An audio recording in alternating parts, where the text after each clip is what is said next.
from the belt to the plate. A swing and a miss, and that's the winner.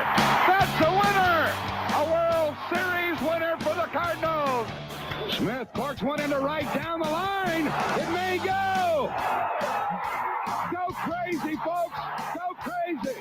It's a home run, and the Cardinals have won the game by the score of 3-2 on a home run by the Wizard. Go crazy.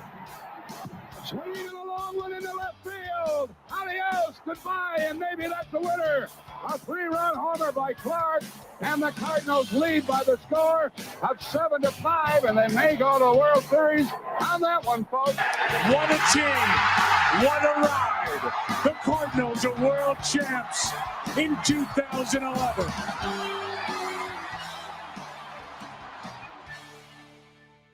Welcome to That's a Winner podcast. As always, I am Ryan Jenkins, and with me, as always, is Josh Brown over there. We had an awesome opening weekend, so we're going to talk about opening weekend. We're going to talk about over and unders and some picks, and we're going to do some great overreacting as well, because, you know, that's what Cardinals Nation does in general. So we're going to do some overreacting, and if we have some time, we'll talk some more stuff. But let's go straight into opening weekend. It was, as always, awesome. I was there opening day. Josh was there on Saturday. So let's just dive in straight to that. So opening day was, as always, rainy. Even though cold and rainy for you. Even the forecast said no rain. Still happened. It still happened. I think it was like a 20% chance, and it still happened. Yes, and I think I've been to 15 or so straight opening days, and I think all but one that I can think of rained at some point during the game. And so it just was what we did. So we sat underneath Big Mac Land, and so we knew, because I always know it's going to rain, so I got covered seats for my wife and 16-month-old son. So we knew that's where we needed to be. The pomp and circumstance was at an all-time great. Yachty got to come out, Pujols got to come out, and Waino, who never gets his due, got to come out. And it was awesome. I won't say it wasn't awesome. It was awesome. I didn't get as many chills as I thought I would get in that moment. I got a lot more last night when Pujols hit the home run. That was more. Oh yeah, Nolan and Pujols back to back. That gave me more something than opening day when they got announced. I mean, it was awesome, and I couldn't believe that, but it was cool. Yeah, I think me watching at home. So obviously I watched the whole opening ceremonies of everything. Yeah, just not expecting Yachty, Wainwright, Pujols to get kind of that separate treatment that they got, right? Because they didn't come out on the cars like everyone else. They had them walk out after the Hall of Famers had come, and they kind of gave them some time. And I was reading up on that. I think it was Derek Gould, Katie Wu, some of the others who tweeted about it, that I mean, that was something that the team approached them about before, and it almost didn't happen because those guys are so humble, especially Wainwright pitching that day. He was like, man, I don't know if I want that kind of attention, but all three of them, and Wainwright after the game said he was glad he did it. I think he said he saw Mark McGwire, actually, of all people, Wainwright said, and it made him like kind of tear up. He got emotional. He's like, man, I got to go pitch now. And so I think there was a little bit of apprehension from those guys doing it before the game because they were starting, but man, I'm glad that they did. And watching on TV, maybe for you being out in the stands, obviously they got it on the screens, but me watching on TV, seeing them come out like that, it was so cool. And the ovation Pujols got, right, it was what you expected. It was incredible. Absolutely. And I felt a little bad for Yachty and Waino, like at Albert's first plate appearance and those sort of things, because Waino they took him out in the middle of an inning. And so he never got that, thanks here, for opening day type stuff. But what I don't think a lot of St. Louisans understand, or people that live real close to St. Louis understand, is how far reaching Cardinal Nation really is. I live in Indianapolis, near Indianapolis, as Josh does as well. So I drove 4 hours there and 4 hours back, same day, for opening day. And I've done that. I've been in Indy for 10 years. So I've done that part of it for 10 years. So if you think about that, like, I don't think a lot of people understand what opening day means to a lot of people and what St. Louis Cardinals mean to a lot of people. And people talk about, St. Louis games and all that, but people drive a long, long way to go to Cardinals games and go. And I was in the beforehand, there was a lot of festivities going on, and there was people on stage. They talked about it and said, hey, where are you from? He said, Virginia. They drove from Virginia for Cardinals opening day. Can you imagine? I can, actually, yes. Man, that is a ways. Danny Mac talked about this a lot too. The day after, so that off day, that Friday, I was listening to him on the radio, and he said that he had talked to, I think, family friends of his that they don't even meet. This family in particular, he was talking about, they're Cardinals fans. They don't even get together for like Christmas and Thanksgiving because everyone is so So scattered. far out, yeah. So their big family thing is opening day, and so you have this family that's when they meet and get together, and it's like it's a thing, man. And that was probably what got me kind of emotional and excited was the fact that we're finally back to full capacity. It was a normal opening day, sold out crowd for your game. I believe it was Saturday for Yes, when I went it too. was. Sunday was the first one that wasn't sold yeah, out. So still over 40,000 Yes. though. So it was over 40,000 even last night, on a Tuesday night with school still going on. So yeah, it tickets sold. I don't know how many yeah, people got I don't in know those if seats. that many were in the seats at Yeah. that point, but it's exciting to see, man. And I think seeing all of the Hall of Famers back as well was something, And new ones. yeah, new ones as well. New Cardinals Hall of Famers, but it I was think there cool. were 16 total. Yeah, it was cool seeing those guys all back. I mean, obviously, like, Ozzy got loud ovation. I think probably the loudest ovations that I heard, at least on the TV, I don't know how it was for you at the game, was McGuire. I didn't know Mark was going to be there, so Yeah. it seemed like that was kind of a surprise to people. He got a really loud ovation, and then of course Willie McGee, man. Every time he comes out, he gets a huge ovation. Yeah, whenever McGuire came around the corner with the car just coming out of the corner underneath, people went berserk. Yeah. And then when Willie got out of the car, he was, obviously he's one of the favorites from the 80s, but I think he was so away from the team for so long. And then he came back and obviously he's part of the coaching staff, but people are, so love Willie. He's just a really class act, quiet guy. Right. And so they're big fans of that. But, I think I talked about on here before, we missed the Clydesdales last year with the 10% capacity. We got to our seat at 2:15. Festivities started at 2:30 and they ran long and they didn't start until like 2:35. So Right. we were there in the seat. My wife got to see it. I didn't get murdered, none of those things. So she actually got to see the Clydesdales. My son loved every bit of it, got a picture with Fred Bird. I mean, all of it. So it was everything that you hope for opening day, and then a Cardinal winner on top of that, and a blowout Cardinal winner, which is very rare on opening day. It is. I I feel like we lose I a was lot about on to say, opening day. if you look at the numbers, I don't know the numbers off the top of my head. I would say the Cardinals more than likely lose usually on opening day because of all that.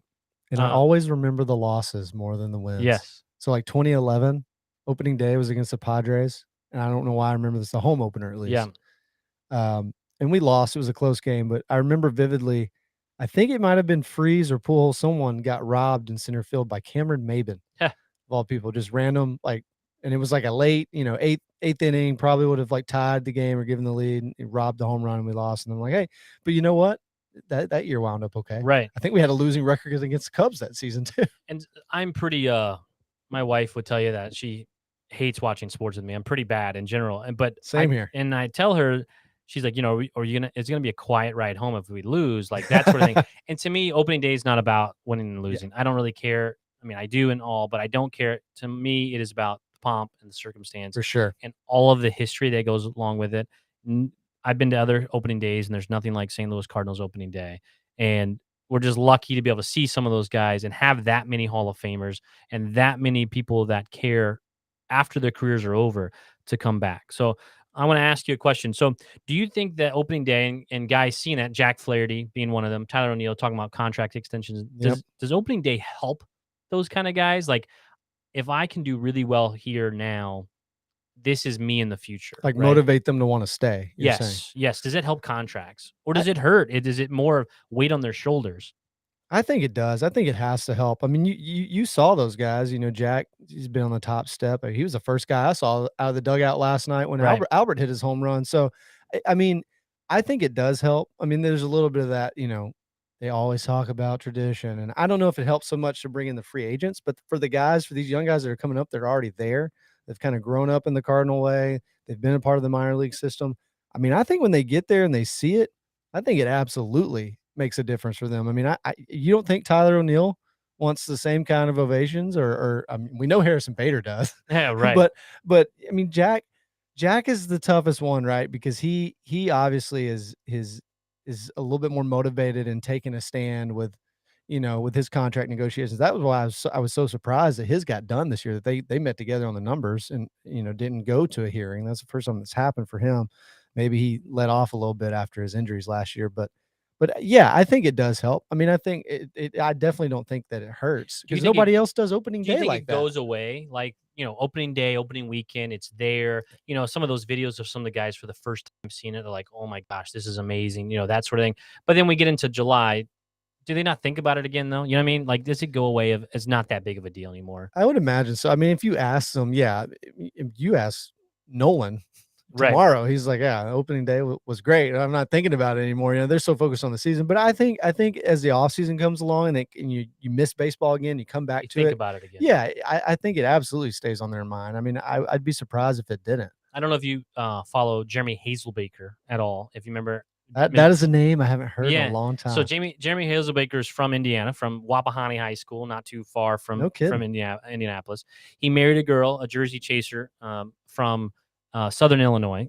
Okay, and so then I followed him. I'm on his social media things because we have friends and things that are conjoined, right? Well, he posted that he got to start on 2 opening days. One's for Arizona, one's for the Cardinals, and he said those are the 2 of his favorite memories ever in baseball. And he has a special place in his heart for St. Louis, comparatively, but he mentioned specifically that and posted about it and how there's nothing like it. So I think looking back on it, there's definitely this thing about it, but I don't know if it's that big of a deal as it should be for the players that are right there and then. Does that make sense? Like in July or the next time they're talking about a contract, they're not thinking about, man, I could be one of these guys, if that makes sense. Yeah, I don't think it's as forefront as it should be, but at the end of their career, they're coming back and going, oh, right. what could have been if I would have stayed all the time in St. Louis or, Yeah. those sort of things. Honestly, now that you're talking about it, and we're kind of talking about this right now, the guys that I could think that it would help the most are like Nolan. Yeah. Nolan and Goldie. I mean, Right. they very well could and should be like the Yachty and Wainwright in the next 3, 4, 5 years. Obviously, they won't be with the Cardinals as long. Goldschmidt, depending on what happens when his contract runs out, if they want to re-sign him back to DH or something like that. But I think a guy like Nolan sees that and is like, man, yeah, the Rockies don't have Right. this kind of history. I think I would want to be here. So I don't think he's opting out anyways, but I think seeing something like that for him is like, yeah, man, this like I want to be a page or a chapter in the book of the Cardinals history when Right. I see this. I mean, I'm sure you would think he has to think that And I way. think, you talk about Matt Holliday, you think about him, where he came from. He's obviously a Colorado Rocky great, but they did nothing. They won nothing. He's a part of nothing. And I just saw a stat earlier today that he, in his 8 years with the Cardinals, which is crazy to think that he was there for 8 years, Yeah. that he was in the MVP voting 5 of the 8 years.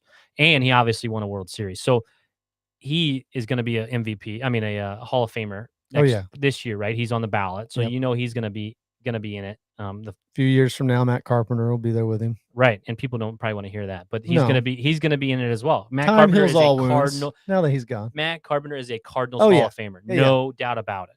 But those types of guys are gonna be there, and I think that even helps the game, helps the Cardinals even more, which is exciting to think about. But Goldie and Nolan, they need to win Right. because. And then they want to, But who are obviously. we talking about if they don't win? We're talking about Matt Morris, who's on the ballot to be a Hall of Famer, Edgar Renteria, who's on the ballot to be a Hall of Famer for the Cardinals this year. But if those guys won World Series with the Cardinals, then that's elevating them to a whole different level. Yeah, And I would so, agree. And so you're talking about Nolan and Goldie as Cardinal greats, but if they don't have a World Series title to go along with it, that's really tough to put them in that upper echelon of all timers. Yeah.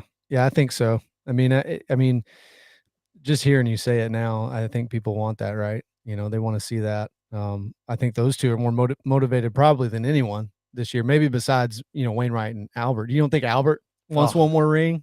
I mean, That's why he came back to St. Louis was that all that what he's had seen for 10 years.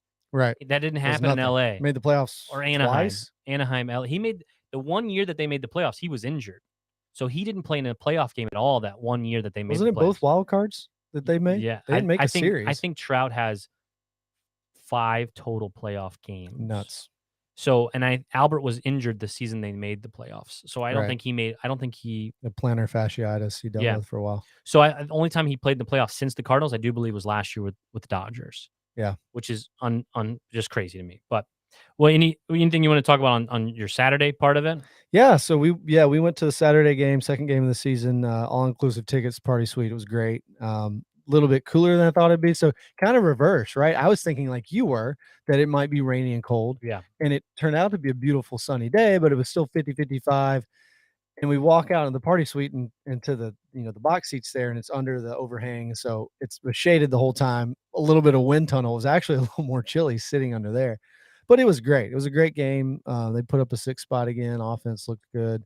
One went 4 for 4 that day. That was Had a lucky bloop hit for the third or fourth one, but hey, 3 doubles, Yes. 3 RBI. I mean, he talk about a guy who started off hot. I mean, we were just talking about that off the air, man. He looks like he is on a mission this year. He looks like he is not wanting to hit 255 again.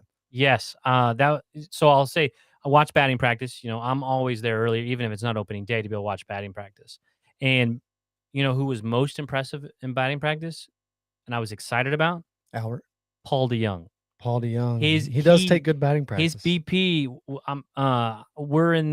we were sitting in the third row of the bleachers, standing in the third row of the bleachers, me and my son. And this ball is screaming right. If I didn't have my son, it would have hit I could have reached my hand up and hit it. Instead, I covered and let some kid grab it with his glove. Yeah. He was smoking them. And I was like, wow, he looks good. Like I was really excited, and he has done nothing so far this year. But Nolan had he had the Oppo home run. He did. Gave us the lead at the game I was at. But he had 19 home runs in 2021. He did. We know he can get streaky on the we the know home he runs, can hit but, home runs. yeah. 19. Like if you think about it, he had 19 home runs, which is crazy. I will say that the one credit I will give him, now he looked pretty rough last night, but for some reason he has reverse splits. He does not hit lefties well. I don't know why. I don't know what it is, but He doesn't hit he's anyone already well lately. well, not lately, not these last couple games, but he has already walked more than a little bit more than I would have expected. So he's taking better at bats, at least last night aside. He didn't look great last night. So, and then that's what I'm curious. It's like, I know the starting job's his, but if you see, Ollie, we talked about how Ollie's going to play the matchups, and he did that last night. I liked the lineup last night. He bumped Tommy and Bader up because they hit lefties Tommy better. hits Tommy really well. Tommy hits lefties great. Bader as well. Bader didn't have a great night though last night. And he moved DeYoung down to 7th or 8th, which I agreed with. But there's part of me that's like, man, I don't know if Sosa has enough. I don't know his splits yet, but it's like, if Paul's that rough against lefties, why not throw Sosa out there for a start and let him hit lefties? I don't know how well he does against them yet, but I will say I will give Ollie credit. I like that, even only just the 3rd or 4th game into the season, he's already shaking up the completely lineup. different lineup. Yeah. And lefty lineup. I like that lineup. I like how it ended up, how he played, and minus the pitching. But let's move on and talk about some big time overreactions. So let's overreact to the first 3 games. We're still only 3 games in. 3-1, right? Or no, 4. Yeah, 4 games in. 4 games in. 3-1 because 3-1, 2 rainouts. 2 rainouts. Some overreactions. I'll say. I'll let you go first. My biggest overreaction. Yes. Either bad or good. Yes. I'll start off good because normally I start off bad. So I'm going to say that Nolan leads the National League in RBIs this year. What do you think? That number, what is that number going to be? You think you overreact to? Man, what was it last year? It was 115, 110. I mean, he's been in the teens before. Yeah. He's an RBI machine. I think it's going to have to be in the teens. I would have to look. Man, I can't even think off the top of my head who led the National League in RBIs last year. Okay, that's a good overreaction. He's got 9 in 4 games after the first start. Right, he's leading the league right now, I do believe. My overreaction was after 2 games. I said Cardinals are in the NLCS. After 2 games, I was like, Cardinals are in the NLCS. There you go. Their offense. You're going way over. Yeah, reaction. Cardinals offense is what we hoped it would be, and we're not sure that it would ever happen. The bottom of the lineup is I don't like it. I don't like the 5, 6, 7 did not produce well in the first 2 games, but they still won those 2 games without producing in the 5, 6, 7. And then the 5, 6, 7 did hit in the other games. So I said NLCS, Cardinals are in the NLCS. That's my good overreaction. I like the sound of that. Who are they playing? Are they playing the Dodgers? Yeah, I think so. And that'd be fine not to draw the Dodgers earlier than that too. Yeah. So if you had to guess, I was just looking at some numbers here off the top of your head, just a guess, who led the NL in RBIs last year? Yeah, I don't know. I'm trying to, like Freddie or, those. That's best. I would have guessed Castellanos. That'd have Okay. been because he just had such a great year. Sure. Adam Duvall Okay. led the NL in RBIs. What was the at number? 113. 13. So yeah, so 110 to 115. So you're thinking Arenado is overreaction, 110 to 115. Nolan range. was tied for 4th in RBI in the NL last year at 105, right behind Machado and Albies for 106. So you're saying the Braves, by the way, had the 113 Duvall, 107 Austin Riley, 106 Ozzy Albies. wow. They had the top 3 RBI guys. Wow. That's impressive to look back. No wonder they won the World Series. Yeah, no wonder. Well, Duvall's just surprising because remember they let him go and he Right. to the Marlins and then traded back for him because they needed power when Acuna went down. So yeah, Arenado was 5th last year. Yeah, I'm just gonna say it. That's my overreaction. I think he leads the NL in RBI. I love your overreaction. I would love to go to the NLCS. God, I hope we could get there and and obviously get to the World Series. Let's do bad overreactions. Ooh, bad overreaction. Yeah, what's your like? Ooh, what would Cardinals Nation? I'm trying to think of I'm What trying are they to freaking out about? all right the now? message boards and all the Facebook groups and all the negativity that they bring. Like I like it as well. It makes me laugh. So negativity, overreactions. Pujols bats under 200 and 5 RBI and 5 home runs. Oh man. Well, hopefully after last night, people aren't thinking that. I mean, at least he got that first one. Why would you pitch to him? Why? I mean, as a lefty, I don't know. Right. If you have a left-handed guy, why would Yeah. you see what the Cardinals did with that left-handed lineup, right? And There was just one. Was there any runners on? There wasn't any No. runners on. Okay, I guess I could understand pitching Yes. to him there. He was But he first was- pitch swinging. he was 4 for 5, 3 for 4. He was Off anyway. of that pitcher, he was. Yeah. Okay. No, but I'm saying like that game, right? He was Oh yeah, he was 3 for 4. 3 for 4. So like he was stinging the ball. Yeah, So they weren't cheap hits. if you look in the future, why does he even see pitches if you're a left-handed pitcher? If you're a manager and why does he even see any good ones? Yeah, I don't know. Like that's unless they just have to keep him in the game or or nobody's But on. why like, even pitch a lefty in the Cardinals series? I mean, Yeah, if there's you don't no- have to. Well, if you don't have to, like, there's no reason to. All right, what's your negative? What's your overreaction of a negative overreaction? Well, we've texted a bunch about this, but I mean, mine's on the pitching staff. Oh yeah, I mean, so I guess my overreaction would be outside of Wainwright, we won't have one double-digit wins pitcher outside of Wainwright. Well, okay. I guess I should preface that with an asterisk. If Flaherty's not back healthy, I mean, Yeah. he should be that other guy. But right now, where I'm at right now, I'm like, we're not gonna have, another guy that wins double-digit games. None of them can pitch. I mean, I know. do you believe the blister?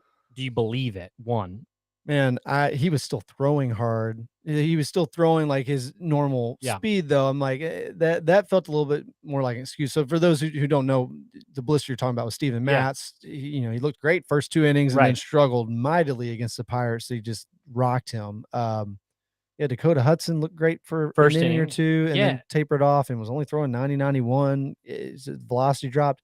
I mean, I know a lot of guys, like we just saw it today. Clayton Kershaw was 15th year in the league. yeah, and he was, kind of like Wainwright, right? He's lost velocity, but his breaking stuff's still great. He was perfect through 7 innings, only at 80 pitches. And Dave Roberts, they took him out. And he even said afterwards, hey, it's the right move. And I blame it on the lockout, blame it on the shortened spring. And so I know there's guys that There are are going to say that. 23 guys in the Major League Baseball history that have thrown a perfect game. And he's never been perfect No. after 7, never even close. 23 guys. Now, I saw that number today and I thought, wow, that's a lot less than I would have guessed. Yeah. 23 guys have ever thrown a perfect game in Major League Baseball. Yeah. You got to drag me off the field at Well, 80 especially pitches. at that point in his career, he's on a 1-year deal. Right. You're at the end of your career. You've won You're at a World 80 Series. pitches. Yeah. Like, dude, Come on.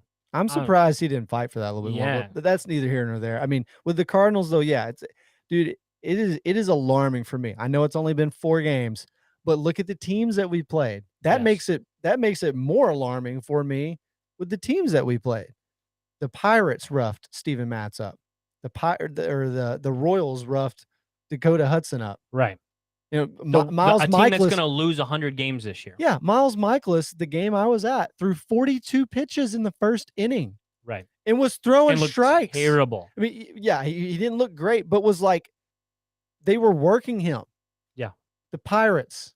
What's going to happen when we play the Brewers for 4 games this week? Whose offense isn't that great either, but what's going to happen when we play the Braves or some of these other high-powered offensive teams? Like, it's not looking great. And I'm hoping, obviously, right, the optimistic side of me is hoping that this is just, they're getting worked up. They're trying to get, through spring not being, as built up. But man, it is not looking great. It is not looking great with the rotation at all right now.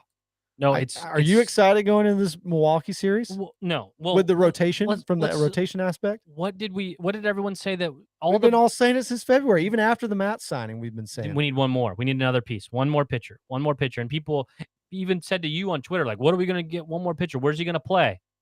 Well, right now he'd be the freaking 4th, 5th starter or even 3rd starter because no one can throw and get strikes. And I don't know.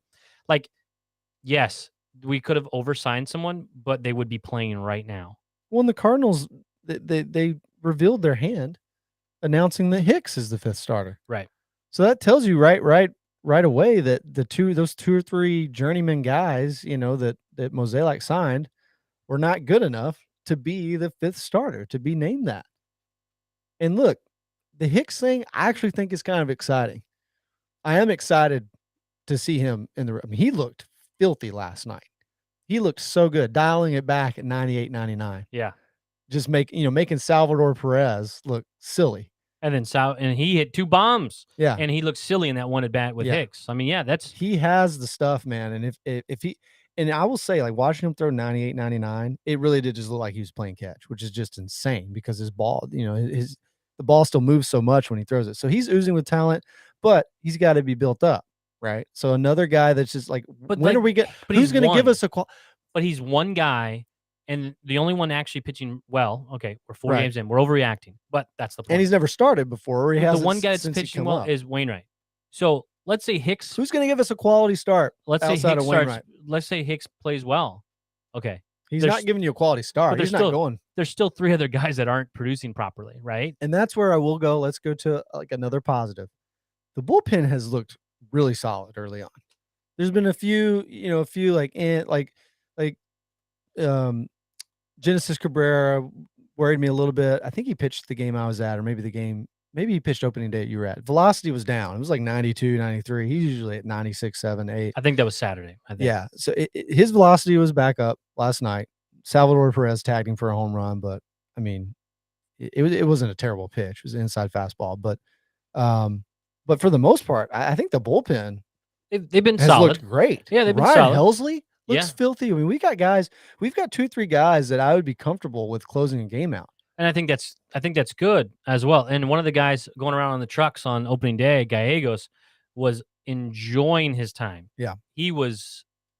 My buddy sitting next to me. He goes, "Who is that? Like, what guy is that? He's throwing his hands up and going crazy." Well, he's one that hadn't gotten to experience it Yeah. yet.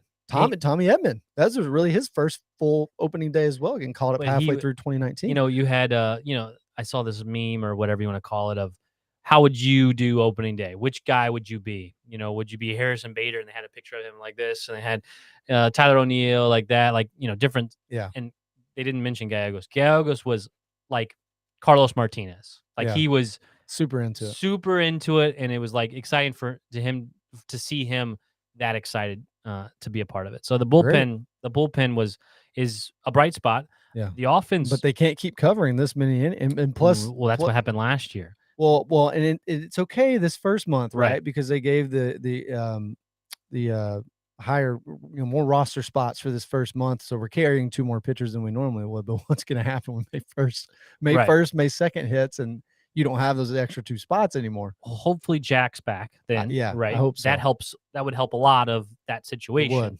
If he's not, then we're overusing the bullpen once again, and we saw how that happens. What happens when you're overusing the bullpen and guys start getting smacked? You can't trade for Sean Manaea or Frankie Montas anymore. They're gone. Right. Other teams jumped on that. So Why didn't the Cardinals?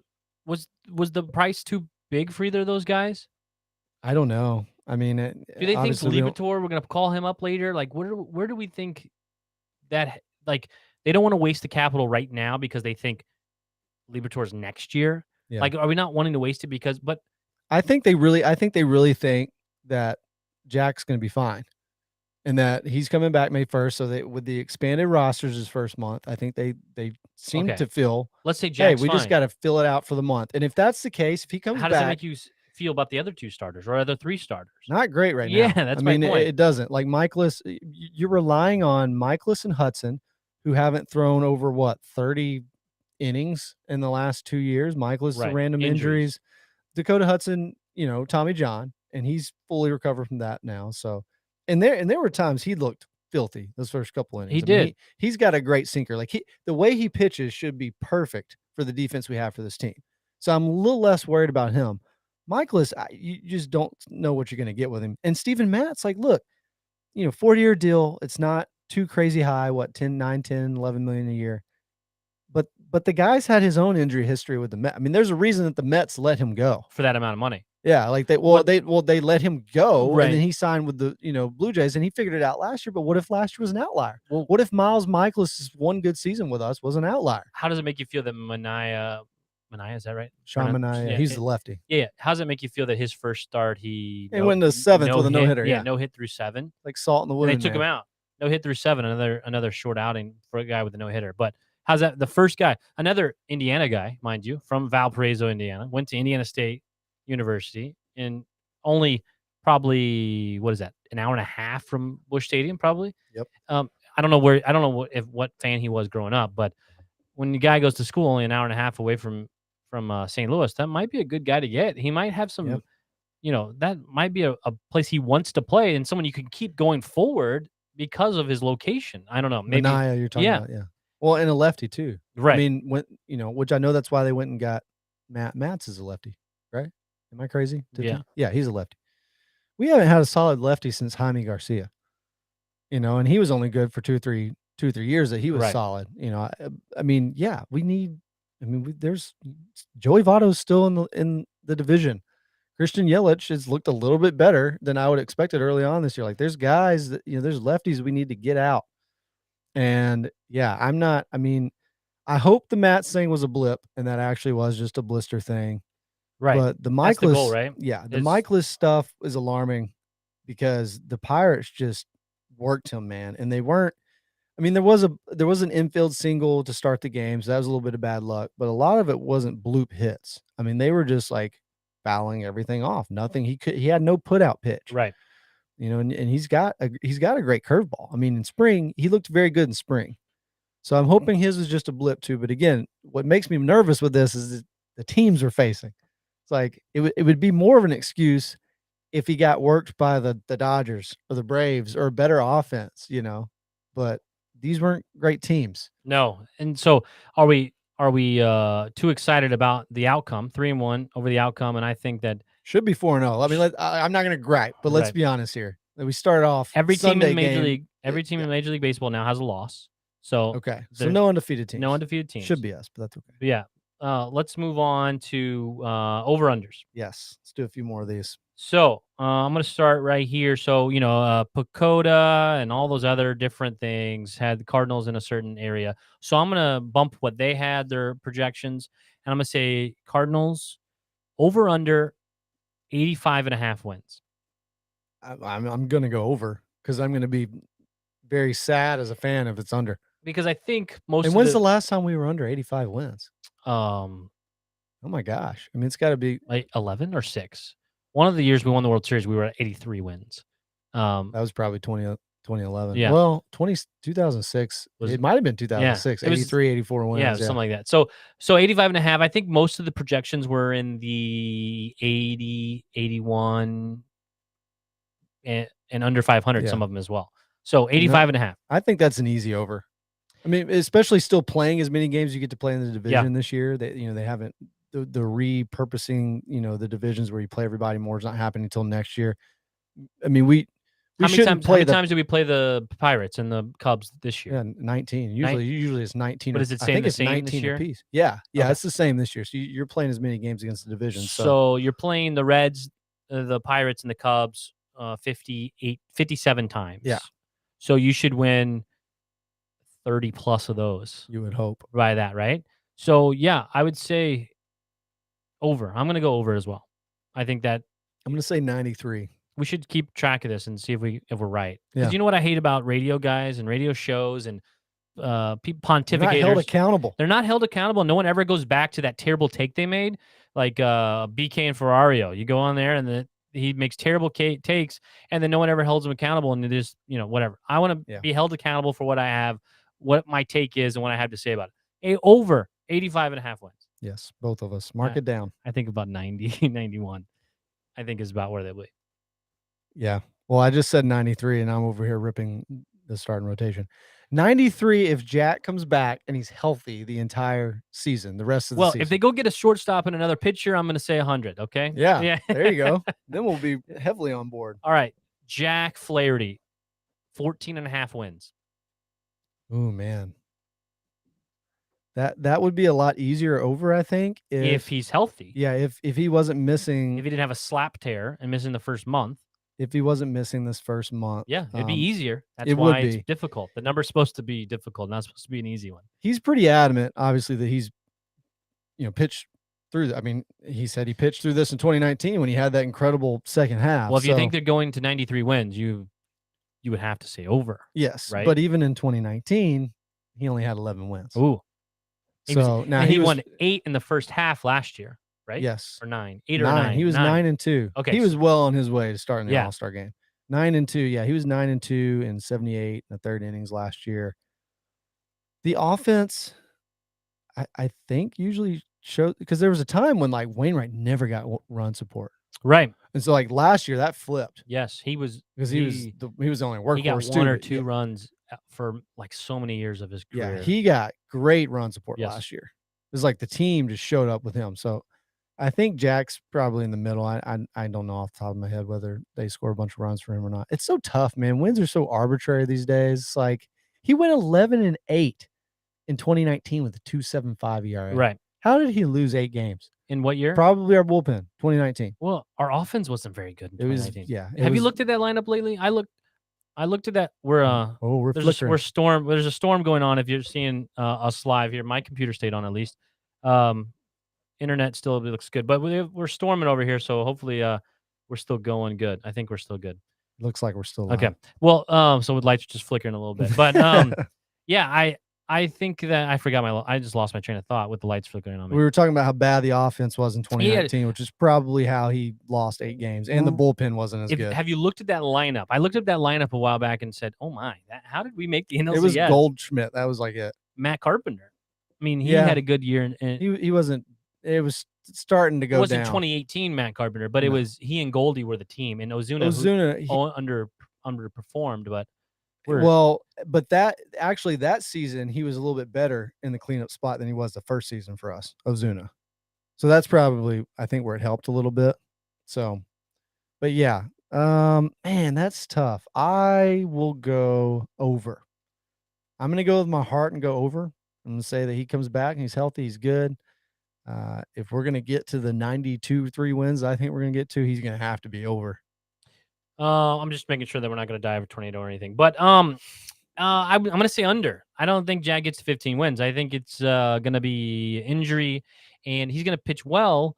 And I think we're going to have he's going to be what he's been, and he's going to get 9 to 14 wins. I think that's where he's going to end up landing based on injuries. I could see it, and just what he's done previously. All right, Waino is 15 wins away from 200. Right? Yes, he is at 185 for his career. So, Waino over under are going to make a solid number, 15 wins. So I guess so he's at 185. I assume that's including he's already won a game this year. Right. It looks like it is including that. So yeah, so over under 15. Another. Does he get to 200 wins? 15 this year. So 16, I guess he would need to get to Right. this year. He's already got one. I mean, he won 17 last year. Why not, man? I'm going over. I'm going yes. I mean, again, it seems like these last couple of years, the team is just, they show up when he's on the mound. Like the offense, they're like hyper focused. It seems like they just like are free and easy when he's on the mound. I think that is a big part of it. And I also think that he fits this Cardinals defensively perfectly right now. He's the only one that can get his quality starts. But he so, throws strikes. Yep.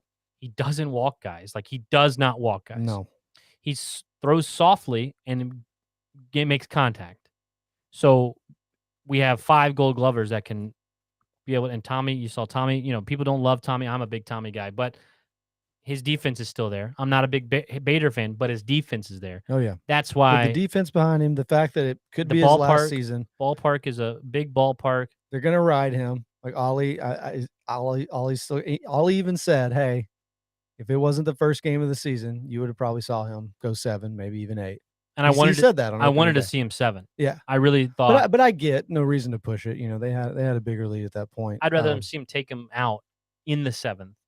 Yeah. For the applause, to be honest. I mean, that's selfishly what I was looking for. Yeah, but you think about how you have to get wins. I bet over 6 innings, by the way, too. So, well, I'm just thinking too in terms of getting wins, right? Like, you know, it helps you if you're pitching longer into the game. So let's say he's losing a game 2-1, but still a low pitch count, it's a 5th or 6th inning. He might still, especially now too. So here's another point. Especially now that the DH is in the league and you don't have to worry about taking him out, right? Or, man, do I need to take him out or pinch hit somebody for him? You don't have to worry about that anymore with the DH. So that gives, I think that right there pushes his win total even more. You know, the opportunity to get to 15 or 16 this year. So yeah, I'll say over on that. I would love to see it. Man, how amazing would that be? Seeing 200 wins for Wainwright during this season. And seeing home run number 700 from Pujols. Seeing both those milestones from those guys in this year would be incredible. Yes. I mean, I think that's what everyone's hoping for, obviously. That's the dream. And yeah, so let's go to Pujols. Yeah.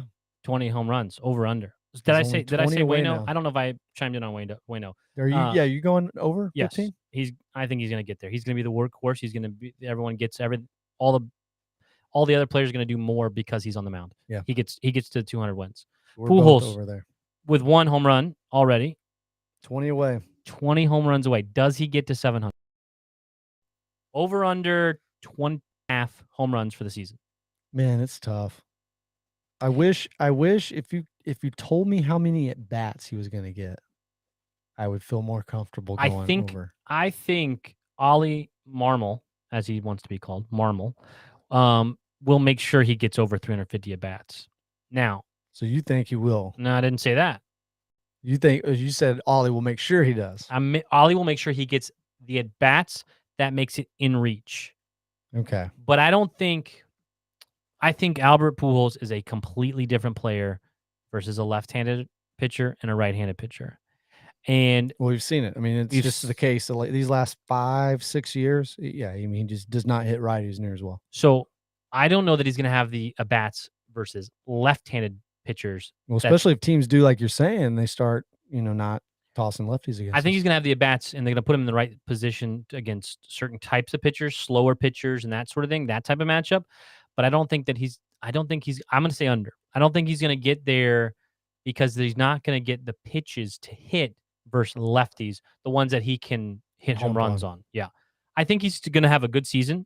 I think he's going to have a decent average. I think he's going to have a decent home run number. I think he'll be in the teens. Yes. For sure, in homers. I mean, I think the other teams are going to make sure I'm not going to get beat from a left-handed pitcher against Albert Pujols. I think they're going to see that. Or they're going to make pitching changes. I mean, think about it. If it's 5th, 6th inning, he's DHing and lefty started. Right.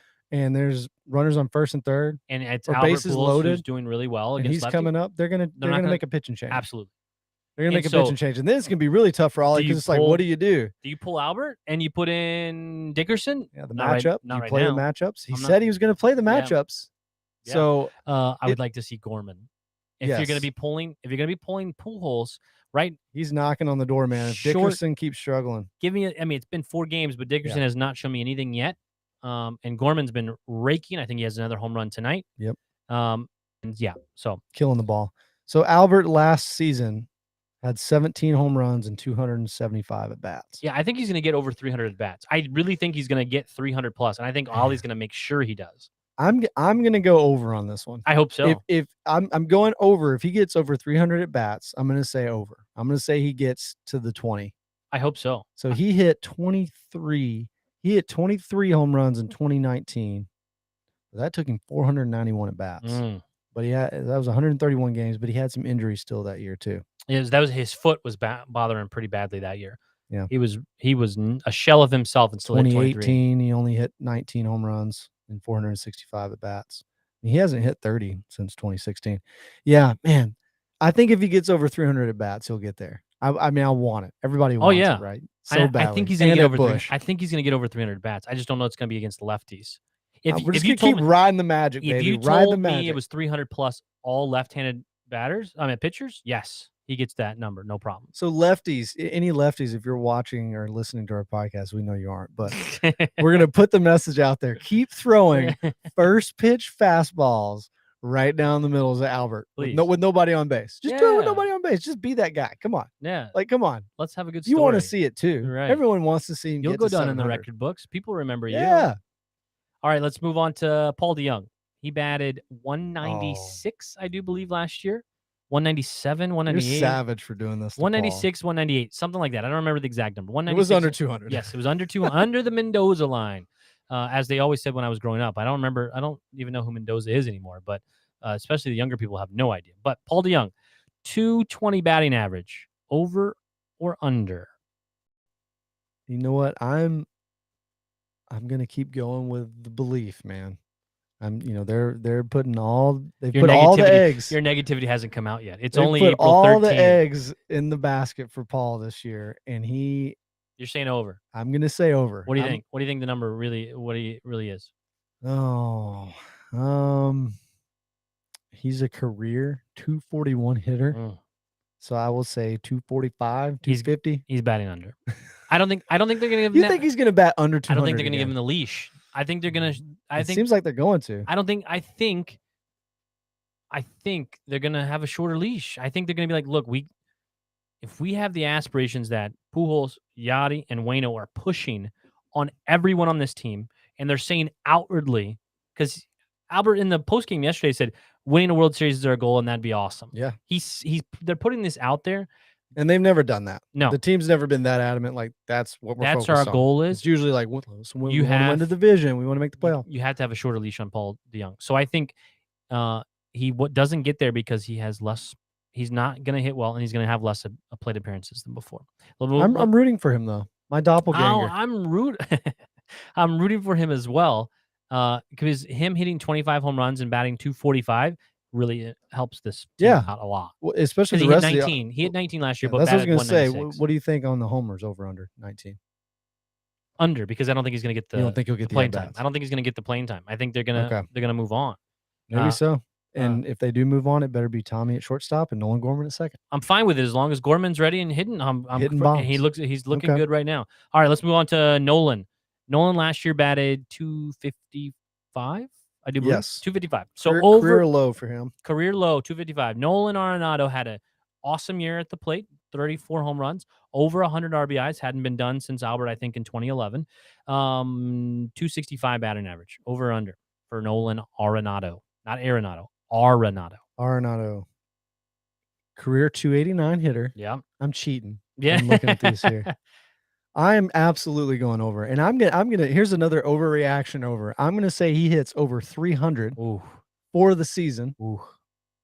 I'm going with that. If he hits over 300 and he hits similar home runs to last year and similar RBI total, you overreacted to 110 plus, 115-ish. He might take the MVP. The Cardinals are going to the NLCS. Right. And Nolan Arenado will be in the top 3 MVP voters as our lights flicker again. Yes. That may have been smited because of the things that are spewing out of my mouth, or someone agrees. I don't know. I'm on it with Nolan, man. I already said he's going to lead the NL and RBI. So yeah, I'm going to say way over on the 255. I'm going to say he gets at 300 or like right around 290. He looks like he's talked about it too. Like, hey, last year was a good locked enough. In. My wife hates his long hair. What do you think? Did your wife mention anything about it? She said, my wife's a hairstylist. Yeah, she doesn't love it either. Yeah, my wife's like, he was pretty attractive, clean cut, but I'm clean cut. So like, maybe that's a thing. Maybe that's a thing. I don't know. Yeah. I'm happy we're not using this other computer because it's gone off now twice because of the power outages. But let's keep moving. Tyler O'Neill. So were you over on Nolan, by the way? I'm over. Okay. Definitely. Not 300 though. Shit. Man, I hope. Gosh, 300 would be amazing. I bet He hit his last full season before last year, 2019, he hit 315. 315 and 34 bombs and 115 RBIs is a career year for him, and he's taken the Cardinals a long way. Between if that's happened. 2016 and they win the division, by the way. If Oh, that yeah. happens, Yeah, for sure. Between 2016 and 2019, he either hit 294 or higher every season. He hit over 300 twice during that stretch. you know what the people will say. Well, the people would say it's that Coors Yeah, air. there you go. That It's the Colorado air. Yeah. They were saying that crap about his home runs too, and he still hit 34. All right, so speaking of 34 home runs, Tyler O'Neill hit 34, I think, last year as well. DraftKings has his over-under at 34.5. And let me tell you, I'll tell you first, DraftKings beforehand, I bet that hard This is the at easiest over over. 34.5. I think I may have put $100 on that, at over 34.5 on Why DraftKings. not? I should have. I think this is the easiest over of all the ones that we're doing. I mean, even if he only plays 130 or 140 games again, if he has some random nagging injuries, he hit 34 last year in 130 games. Yeah. 34.5. He's over. And I also bet, to let you know, I think I sent it to you. I bet Albert to hit 700. I bet Waino to get 200 wins. I bet him for the World Series. I bet them a low amount of You money. got to. Why the not? money is there. Good try. It's like plus 2,200 or something. I bet it, and I mean it's a great payday if you get it right. So yeah, why not? It gives you more things to root for. I'm always going to root for the Cardinals anyway, so might as well.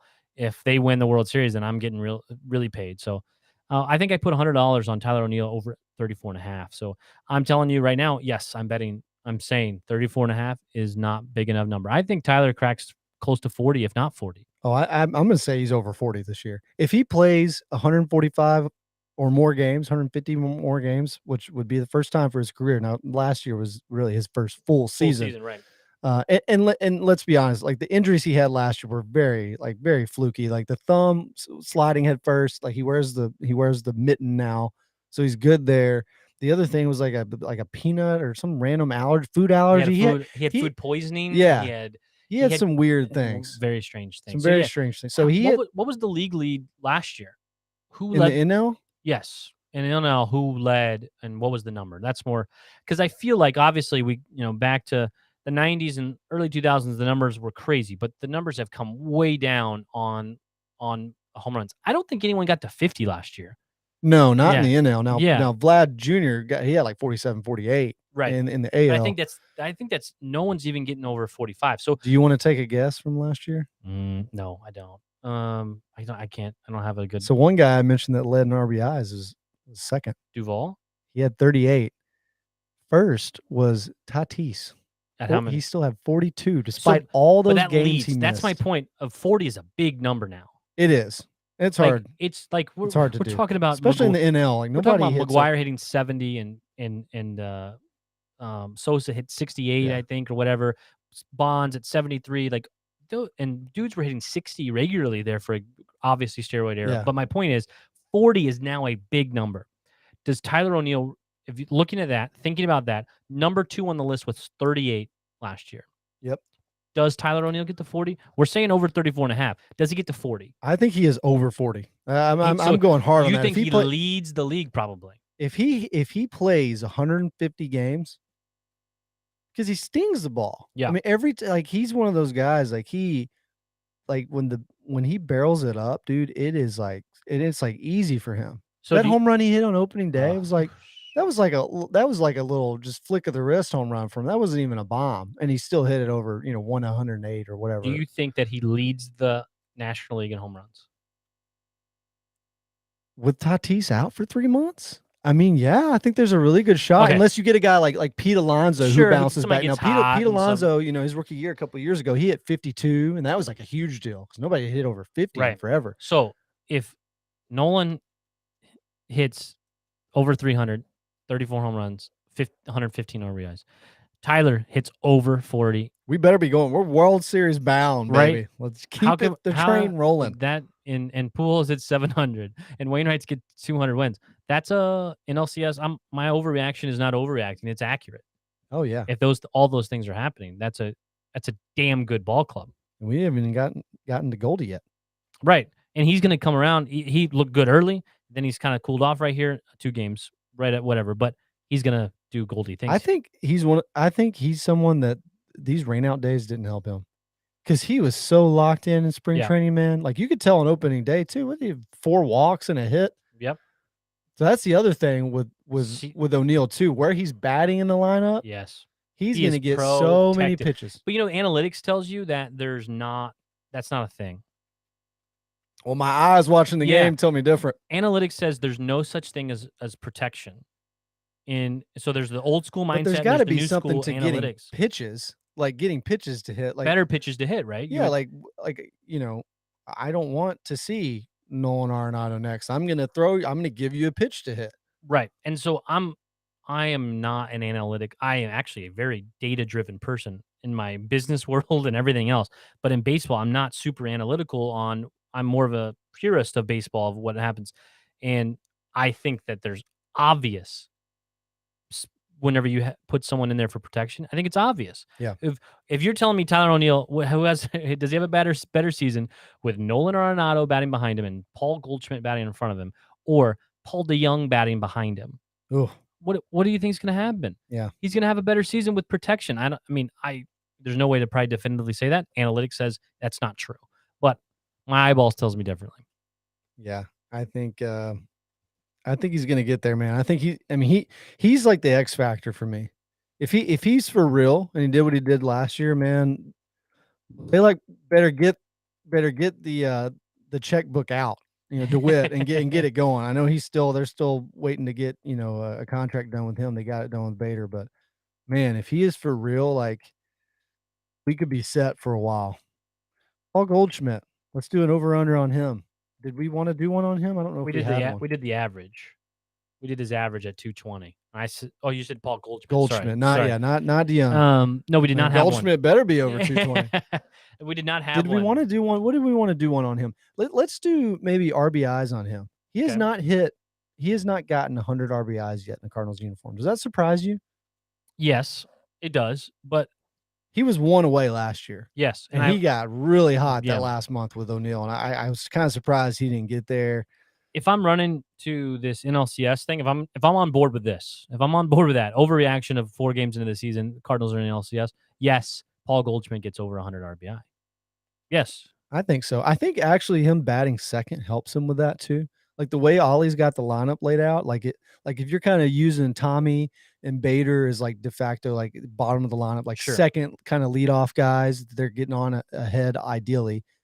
For Carlson and Goldschmidt, I think he's going to get more RBI opportunities. Speaking of RBIs, how impressive is it to you to look back on Goldie's first full season with us, 2019, 34 home runs, 97 RBI, and he had Paul DeYoung batting behind him. Right. Now, Paul DeYoung, that was like DeYoung's one of his best seasons. He was hitting home runs. At least the first half, he made the All-Star team. But you got to think Goldie having protection, as we say, that's not a thing, from Tyler O'Neill. Tyler O'Neill hits 40 bombs. There's going to be some hella protection going on for Paul Goldschmidt. Yeah, Goldschmidt's going to get pitches to hit too. Yeah, and I think when I see that happen on opening day, and then that he walked 4 times, like how are you walking Paul Goldschmidt to be able to get up to Tyler O'Neill? Like that means Paul Goldschmidt is seeing the ball really well. And he never expands the zone. So he will take those walks. And if Tyler O'Neill keeps doing what he's doing, they're going to have to start giving Goldie pitches to hit. Right. You have to, because you cannot just keep letting Tyler O'Neill just keep on raking on you. Yep. And so that's what's going to happen. He's going to get better and better. So we're about an hour in. So let's move on to the last topic, preview of the Brewers series. So I'm these excited. games cannot get rained out. No, I do not like baseball indoors. I'm not a big fan, and I kind of like it. Well, look, I like Milwaukee because we hit well in Milwaukee. I was going to say the opposite. That I've been to Milwaukee, and it's very weird place to watch a ball game. I enjoyed it. Very I went strange. a couple years ago. It was different for sure. I've been in other indoor stadiums, but that one is just very, very strange. I don't know, but Jim Edmonds always talks about when he was a player and on air that people love. Oh yeah, he played for the Brewers a little bit, didn't he? And he talks about the end of his career, the air blowing in and out, the fans blowing in and out, different directions depending on who's at bat. But the Cardinals usually hit well. Yeah, in Milwaukee. Paul Goldschmidt is a guy who usually torches the ball there. opening series last year. His first season with us, Yeah. he hit 2 or 3. Yeah, 3 the first game. Yeah. that was the so. I've heard preview- players see the ball there well. I don't know. I mean, maybe the backdrop. They have a I don't know. huge batting eye. I mean, Yeah. their batter's eye is huge. But so preview of the Brewers series tomorrow is a random 4:15 Central start, 5:15, maybe Eastern. even 4:14. It's Yeah, a very 5:14 Yeah. Eastern time. 5:14 Eastern, 4:14 Odd. Central start time. You know, I think about that, and I'm actually my son and I can actually watch it. So Yeah. his bedtime's 7:30, so he Yeah, actually so can. my kids. So he can. He's now saying baseball, baseball, baseball, baseball. It's It kinda exactly how sounds my like- boy says it. Baseball. baseball. So now he gets to watch that a little bit. So who's the pitching matchups for tomorrow? So for tomorrow night, since we had the rain out today, we've got Wainwright for us and Brandon Woodruff. And look, so one thing I wanted to say with Milwaukee to kick this off, I don't know if you remember, we were talking about, can the Cardinals win the division, the Brewers? I said, I think it was one of our preview podcasts before the season. Do we really think that the Brewers' 3 starters are all 3 going to be top 5 in Cy Young again? Their first turn through the rotation Was not rough. pretty. And so you talk about, I mean, their fans are probably a little less worried than us. This is their first home game. First homestand. Yeah, Yeah. they started off on the road against the Cubs, and then randomly they played the Orioles on the road. They got roughed up by the Cubs, man. Woodruff, his ERA is over 17 right now. He got roughed up. Corbin Burns got roughed up. I mean, Peralta, and it was the Cubs. The new look young Cubs. Who's not supposed to be very good either, and, No. and losing 80+ games this year. Seiya 85. Suzuki took a couple of them. deep. Suzuki. So I think it's huge that the Cardinals did not play today on April 13th. People are I'm upset. not mad about it. People are upset they didn't, wanted a day game, an excuse to watch. It was rainy all across the Midwest, and it could have been a nice day to stay home and watch Cardinals. Didn't happen, but it's huge that the Cardinals didn't play because Adam Wainwright gets to start, and we want our best guys going against who we're going to go against for the division. I mean, everyone says it's the Brewers or the Cardinals, and it's going to be close, and so we need to win the head-to-head games, whether they're home or road. Adam Wainwright starting, the only good pitcher that we see at the moment for the St. Louis Cardinals. It's very important to go against him and for him to start.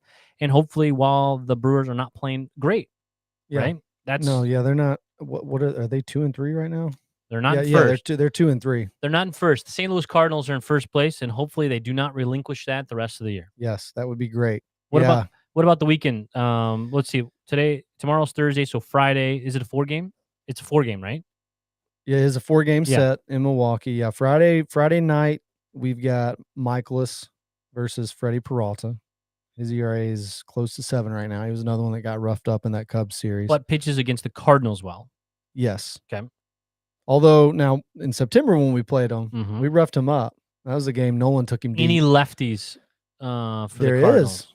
I mean, for There the is, Brewers. for the Brewers, yeah. So Saturday we've got Steven Matz versus Adrian Hauser, another guy for some reason who's pitched good against us last year, sinker ball guy.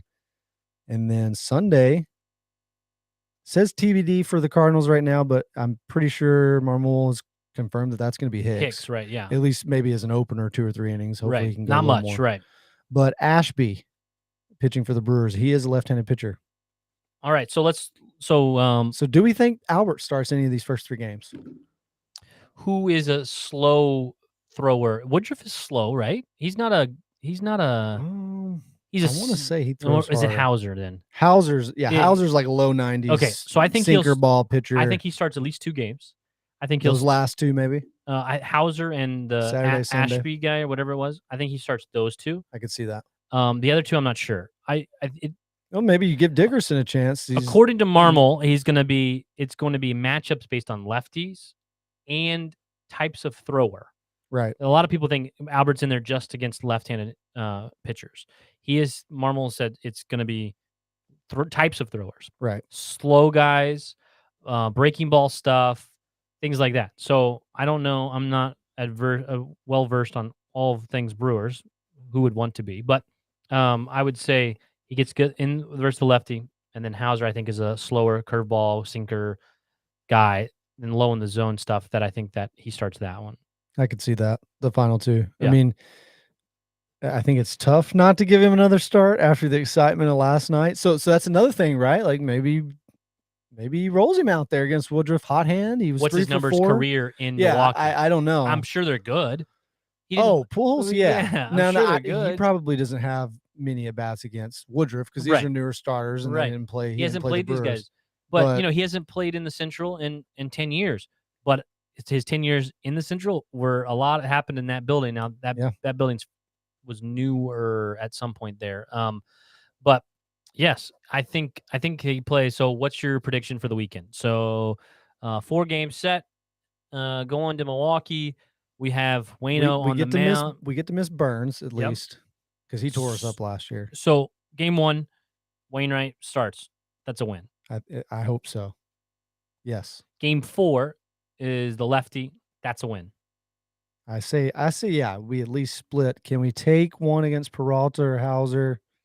Hauser pitches well against us. I'm going to say that's a loss.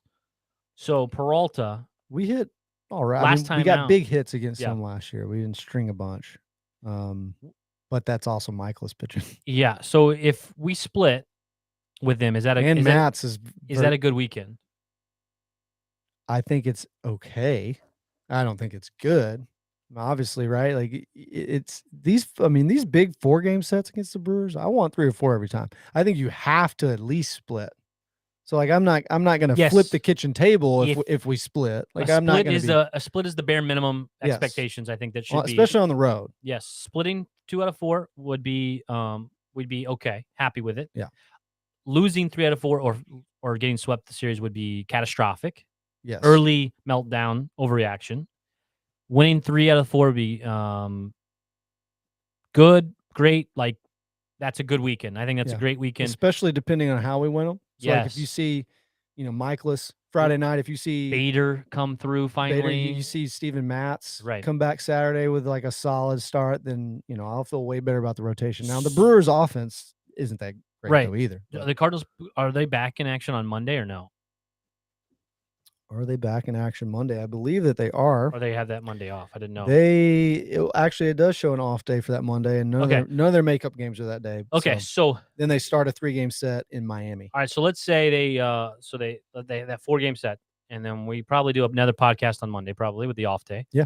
Are we talking about overreaction? Cardinals sweep all 4 games, going in LCS and World Series. Is that where we are again with an overreaction? They're in the World Series. Are they sweeping the Brewers first? Hey man, last time we were in Milwaukee, they did just that. Well, we did the same thing in Chicago as well at the end of the season. But the Cardinals were very hot at the end of last year. It was a 17 game. How did that work out for us? We lost the 1 game playoff, and that was the end of the season. It was a good game though. It was a It well was. played game. No, but yeah, we didn't it get was butt tough. beat. No. Yes. So 3 out of 4. I'm gonna say I'm saying they split. Yeah. I'm That's the most split. realistic way that I see it going. I see them winning the front and back end. The Wainwright start I and agree. the Hicks start. I Because agree. I feel honestly, it's sad to say. Obviously, you feel great with Wainwright on the mound. I feel most comfortable with Hicks as an opener and the other, bullpen guys coming in because they've been so good. And then Yeah. a lefty on the mound. We've been Lefty hitting we'd like to lefties hit. pretty well. So Absolutely. I agree with you. I think that. But whenever, as a fan, I see the first game win, all right, let's go frickin' Yeah. win them all. Like whenever you win the first one, it's a big jolt for the team. for and sure. And I think about that part of it as well. But I'm gonna go with the split and hoping for 3 out of 4 and 4 out of 4. We're going to the World Series. Right there with it. Yeah. We sweep all 4, man. The sky's the Yeah. limit. Yeah. Nolan hits You another can't- 3 or 4 bombs. You can't tell let's me any go. different. I mean, and I hope I guess I'm just saying Albert needs to hit like 1 home run or a trip, a road trip or a homestand. Yeah. One, I think he gets to where he needs to go. It's close. Yeah. I mean, that would be great. And hopefully he tags. I mean, hopefully he can tag a couple of righties Because too. he needs some 62 RBIs as well. Yeah. Well, all right. Anything to add for this long, over an hour, first edition of the regular season baseball for our podcast? We've been doing off season and we've been doing that. This is the first games have been played. We're 4 games in. Anything else to add before we go and play a huge 4-game series in Milwaukee? I don't think so, man. That's it. You don't have anything? No, I let's just set you up great for. I know. for- I know. I'm just thinking right here, right now. No, I think it's yeah. I mean, I'm glad we're playing the Brewers this early on. Honestly, it'll be a good test for the rotation and the overreaction I'm having for them. So hopefully they step up. I like that we're playing them and they're not playing great. They did not. They They've played struggled out of the gate. against. They played the Cubs, who are not The Cubs supposed and to, the Orioles, and they're 2-3 to start the season. and the Orioles are obviously going to not be good. No, and the yeah. Cubs are supposed to lose 90 games. So we could be them, right? We're doing. Oh yeah, we- things could be way worse. way worse for us, and they could be way better for them. So, well, as always, I'm Ryan Jenkins. You can follow me on Twitter at Jinx3086. Josh Brown with me as always. You can follow him on Twitter as well. Be sure to follow us on That's a Winner Pod if you're joining us on Facebook Live, YouTube Live, or Twitter Live. And you can always listen to the podcast video and just audio only on Spotify, Anchor, Apple.